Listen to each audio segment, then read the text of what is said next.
Somos LICMA, la Liga del Conocimiento y Salud Mental. Bienvenidos y bienvenidas a Psicología para Todos, este espacio de LICMA donde cada palabra busca entender el alma, el cuerpo y la mente desde una mirada profunda, compasiva y científica. Mi nombre es Miguel Bautista, yo soy psicólogo y hoy voy a estar acompañándolos en este programa interesante. Hoy traemos un tema en donde vamos a entrar a un terreno tan íntimo como muy increíble y fascinante. Hoy vamos a hablar sobre la psicología del erotismo y la sexualidad humana. Un tema que va a generar mucho deseo, pero también va a generar tabú, culpa, pero también puede generar placer, pero también puede generar búsqueda. Porque es que cuando hablamos de sexo, hablamos de identidad, hablamos de conexión, incluso de energía vital y también de salud mental. No podemos retirar la salud mental de este espacio tan interesante. Este episodio busca tender un puente entre la psicología, la sexología y la dimensión humana del deseo para aprender a vivirlo con plenitud, con responsabilidad, con conciencia. Miren que si ustedes empiezan a analizar hoy en día, sabemos que las personas tal vez han abierto mucho más la mente, pero también sabemos que hoy en día la gente se ha desbordado más en un libertinaje sexual, ¿cierto? Entonces, no reprocho ninguna conducta mientras no se le haga daño a nadie o a sí mismos, pero sabemos que detrás de este desborde de lo placentero también estamos actuando mal. Y pues bueno, este episodio simplemente es para tener una mirada un poco más interesante desde estas conductas. Bueno, comencemos entonces con una definición clave como siempre y hablemos primero de la sexología. ¿Qué es esto? Bueno, la sexología es la disciplina científica que estudia a la sexualidad humana en todas sus dimensiones: biológica, psicológica, cultural, emocional, relacional. Y pues esta está íntimamente ligada a la psicología, porque el deseo, la excitación, la identidad sexual o los vínculos eróticos como tal están profundamente marcados por nuestras creencias. ¿Sí? O sea, todo lo que es el tema de lo sexual está marcado o referenciado en nuestra mente, en la mente de cada uno, por creencias, por traumas, por vínculos tempranos, por procesos mentales. ¿Sí? No es lo mismo hablar de una persona que tal vez tiene su primera relación sexual a los 17 años a una persona que tuvo su primera relación sexual a los 12. Entonces eso va a marcar significativamente el desarrollo de su propia conducta sexual, ¿cierto? Como tal, pues la conducta sexual no es solo un instinto, ¿sí? Es construcción, esto es aprendizaje, esto hay que mirarlo mucho más allá, esto es memoria emocional, esto es lenguaje del cuerpo. Y aquí yo les voy a hacer una pregunta, como siempre, saben que yo les hago preguntas y una de esas preguntas es: díganme ustedes cuál es la función de la sexualidad. ¿Cuál es la función de la sexualidad? Piénsenlo. Pues cuando nosotros nos adentramos a mirar el campo de la sexualidad, vamos a hablar de 3 funciones. Una, la reproducción. Y sé que la gran mayoría dijo esa, ¿no? Pues la función es reproducirnos y ya, pero es que faltan 2 más.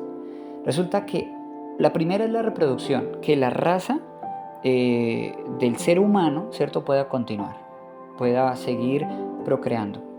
La segunda es erótica. Eso significa que cuando hablamos de las funciones de la sexualidad, la segunda es erótica. ¿Por qué? Porque nosotros también buscamos tener placer y disfrutarlo. Entonces no podemos alejar esa percepción de disfrutar el placer simplemente porque creemos que el sexo solo es para tener hijos, así como era en las épocas y los siglos pasados. No, también sabemos que es para darnos gusto a nosotros y a la otra persona. Y una tercera función es la comunicación. Es comunicativa. Significa que nos ayuda a establecer lazos y vínculos con otras personas. Entonces, quiero que lo tengan muy en cuenta. 3 funciones de la sexualidad: reproducción, comunicación y erotismo. Según Kaplan, de 1974, uno de los pilares de la sexología moderna, mencionaba que toda respuesta es un proceso psicológico que inicia en el cerebro. Toda respuesta sexual. Allí se recibe el estímulo, ahí en el cerebro, se activa el sistema límbico y desde ahí se desencadena la respuesta corporal. El deseo es un impulso que nace en la mente, pero que se manifiesta en la piel. Ahora bien, cuando ese deseo se vuelve compulsivo, descontrolado, esto nos empieza a llevar a una autodestrucción. Vivimos en una época de hiperestimulación sexual, donde el riesgo de las relaciones promiscuas sin protección ni conciencia está más presente que nunca. No se trata tampoco de moralizar, ¿no? Sino de recordar que el cuerpo es un territorio sagrado, que también se cuida, se escucha, se respeta y que uno no se comparte con cualquier persona. Desde la psicología clínica se ha observado que muchas personas con conductas sexuales peligrosas muchas veces no buscan placer.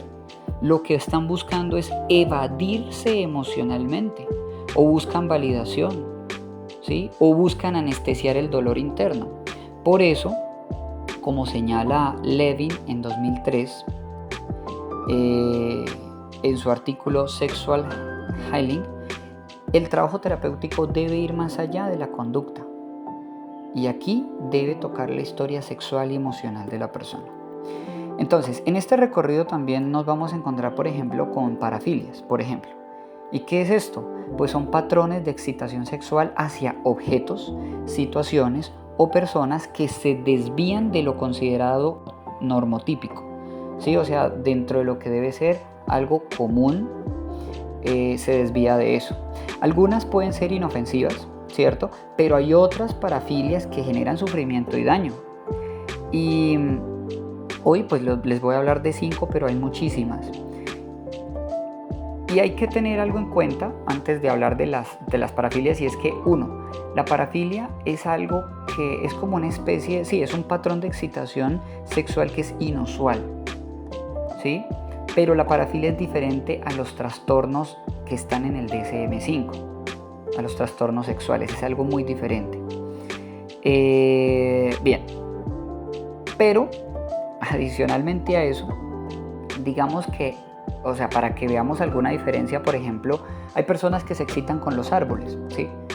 Pero eso no está dentro del manual diagnóstico para que lo diagnostiquemos como un trastorno.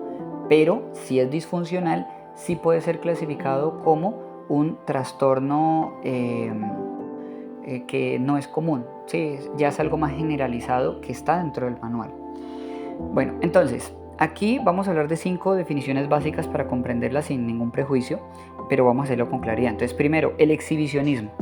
Aquí vamos a hablar de obtención de placer al mostrar los genitales a personas no consentidas, ¿sí? Sin su consentimiento. Segundo, voyerismo.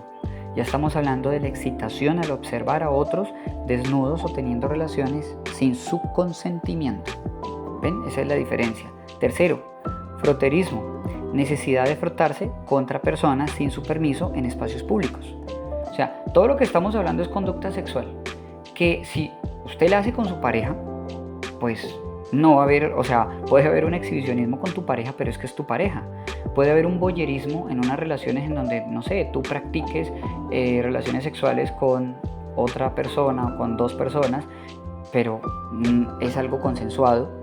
Sí, puede haber froterismo con tu pareja, pero obviamente de forma, no sé, jocosa, de forma pícara, pero el problema es cuando una persona en el transporte público te hace eso, te empieza a acosar, ¿cierto? Cuarto, el fetichismo. Esta ya es la excitación centrada en objetos inanimados o partes del cuerpo específicas. Quinto, sadomasoquismo. Este se expresa en prácticas que son consensuadas, ¿sí? Pueden consensuarse, principalmente como el BDSM, que es ya esas prácticas ya más vinculadas pues a temas de, bueno, eso podríamos verlo en otro programa, pero ya temas por lo menos de amarrar, de generar sensaciones. Sí, es algo bien interesante, ¿no? Y pues más adelante vamos a hablar de eso. Ahora, viajemos al cuerpo.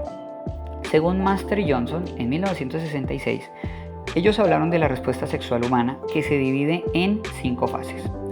Deseo o estimulación inicial, ¿sí?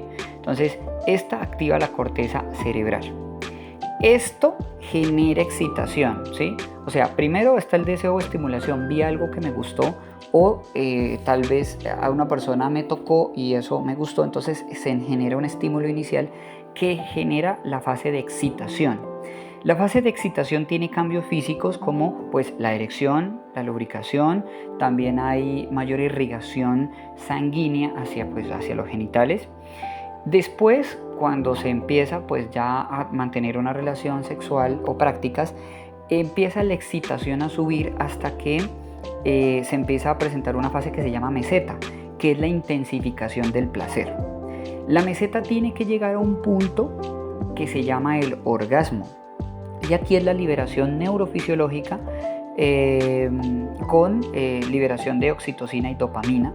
En el orgasmo, tanto para el hombre como para la mujer son diferentes. Por lo general, las mujeres suelen tener mayores contracciones.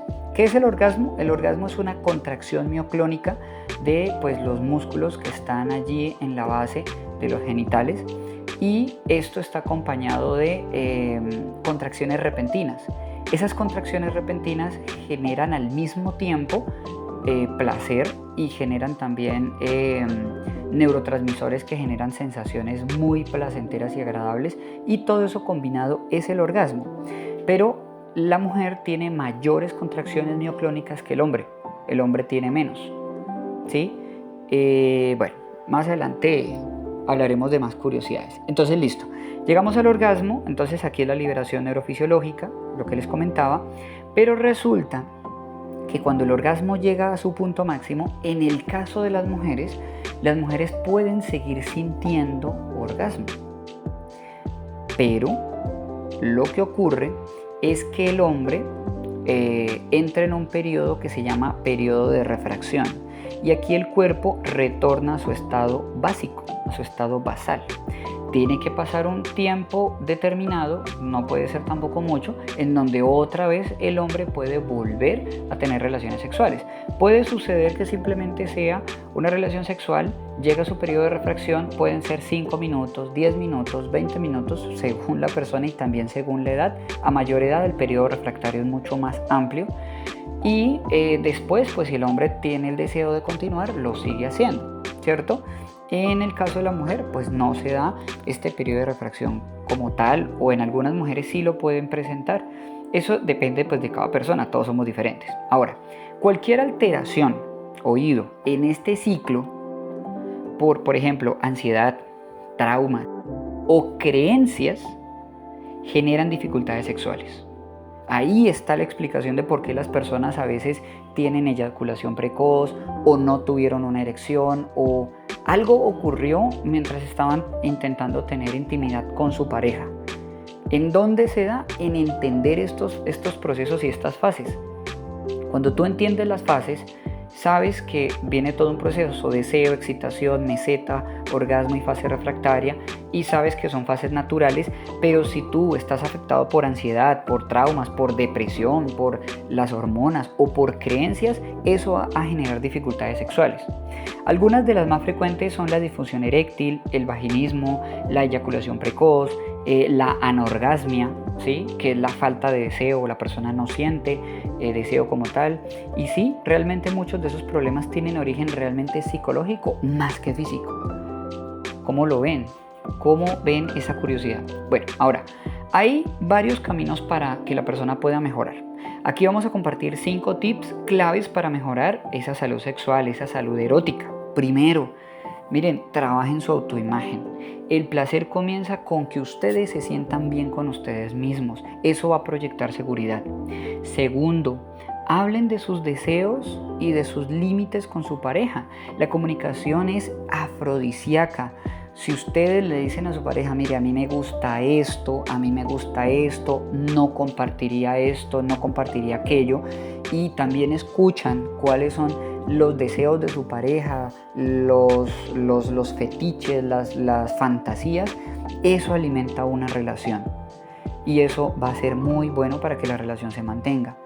Tercero, incorporen el juego erótico, que no sea algo de sentir el deseo y venga, hicimos esto. No, tómense el tiempo de disfrutar. La mente necesita tiempo para que pueda conectar, y a veces es bueno sacarse de la cabeza que todo tiene que ser penetración o que todo tiene que ser ya, sino que también los juegos previos. Existen libros, existen juegos con dados, existen cartas, bueno, en fin, no sé qué más existirá, pero si ustedes por lo menos revisan tiendas eróticas o sex shop, van a encontrar allí material que va a ayudar mucho para que ustedes puedan conectar muy bien con su pareja en ese tema de incorporar juegos. Eso es algo que genera mucha diversidad en la relación sexual. Cuarto, cuiden su cuerpo, descansen, aliméntense bien, hagan ejercicio, disminuyan el consumo de alcohol, de tabaco, disminuyan el consumo también de comidas grasosas, de alimentos que estén cargados de mucho procesamiento, ¿sí? Entonces todo eso también influye, porque pues al final tu cuerpo es el templo del deseo. Siempre piensen en eso, su cuerpo es el templo del deseo. Entonces tiene que estar bien cuidado. Quinto, busquen ayuda profesional y no les dé vergüenza si algo no avanza, si algo no fluye. La sexualidad se aprende, se reaprende y se puede transformar. Bien, cuando el erotismo en pareja se pierde, tranquilos que no es el fin. Puede ser una invitación a reconstruir esa intimidad, a recuperar el juego, la sorpresa, el contacto emocional y físico. A veces también la rutina mata el deseo, pero muchas veces es el resentimiento, el silencio, la falta de presencia lo que enfría el cuerpo. La reconexión implica diálogo, caricias conscientes, tiempo de calidad. Incluso si pueden agregar prácticas como el BDSM, pueden hacerlo. Miren, hay estudios que hablan de este BDSM, de estas prácticas. Hay un autor que se llama Zagarin, junto con otros autores, en el año 2014, en la revista Journal of Sexual Medicine, y aquí hablaba que fortalecer la confianza, la intimidad y la comunicación de pareja, cuando se practica desde el respeto, el consenso y la claridad emocional, es la clave fundamental de todo. No se trata de perversiones, se trata de rituales simbólicos que muchas parejas dejan de lado, pero que pueden usar para fortalecer su conexión. Al final es tu pareja. Entonces, por ejemplo, hay prácticas de amarrar, ¿cierto? Pero no en un sentido de golpe, sino el tema de la sumisión, del control, de la persona que se sienta que la están sometiendo. Eso le genera excitación, o la persona que se siente dominante le genera excitación. Utilizar, por ejemplo, temperatura, utilizar sabores, saborizantes, utilizar, bueno, en fin, hay muchas cosas que se pueden hacer para empezar también a disfrutar de estas prácticas. Un punto muy increíble, muy fascinante, es que la sexualidad también es energía espiritual. O sea, yo sé, estamos hablando desde la psicología, pero ustedes saben que esto son podcasts tanto de conocimiento, pero también son de entretenimiento, así que quiero hablarles también desde un punto espiritual, sin tener en cuenta que no pertenezco a ninguna religión, a ninguna creencia religiosa, pero sí quiero hablarles como desde un punto más como sociológico, antropológico, ¿no? Como desde cómo ven algunas tradiciones o culturas esto. Entonces, por ejemplo, miren que hay muchas tradiciones que el acto sexual para ellos es una forma de intercambio energético profundo. Hay estudios desde la antropología y textos desde el Tantra, por ejemplo, que explican que cuando nosotros nos unimos sexualmente, estamos compartiendo no solamente fluidos corporales, sino que se comparten memorias, se comparten y traspasan emociones, incluso hasta traumas. ¿Es posible cargar con las energías de parejas anteriores? Bueno, desde la ciencia no hay un consenso científico, pero hay unas personas que se han dedicado a hacer sus investigaciones, como el doctor Bruce Lipton en el año 2010, y él sugiere que las emociones afectan la biología y que la intimidad puede alterar nuestro campo energético. Por eso la sexualidad que es consciente ¿sí? Que se hace desde el respeto y de la intención, es también un camino que puede crear o destruir. Piensen ustedes en eso. ¿Con qué persona han estado? ¿Con alguien que ustedes le sabían al menos el nombre? ¿Sí? ¿Con qué cosas han hecho? ¿Alguna vez han hecho daño por tener algo de placer? Piensen en todas esas cosas porque eso es importante y porque eso también empieza a definir muchas veces el destino que hemos creado o que tenemos actualmente. Si ustedes se han llegado a preguntar por qué algunas personas sufren trastornos de la sexualidad, pues la respuesta suele ser que en la historia personal se ve mucho la base de esta respuesta. Abusos, culpa religiosa, represión emocional, traumas no elaborados, ideas distorsionadas sobre el placer, pueden instalar bloqueos. Hay algunas personas que sufren trastornos de la sexualidad, pero podemos responderlos desde la medicina, desde la psicología, porque pues hay muchos factores, esto es multifactorial. Desde un punto de vista médico puede existir alteraciones hormonales como disfunciones tiroideas, diabetes, cambios en los niveles de la testosterona y los estrógenos, ¿sí? Que afectan el deseo, la excitación o la respuesta orgásmica.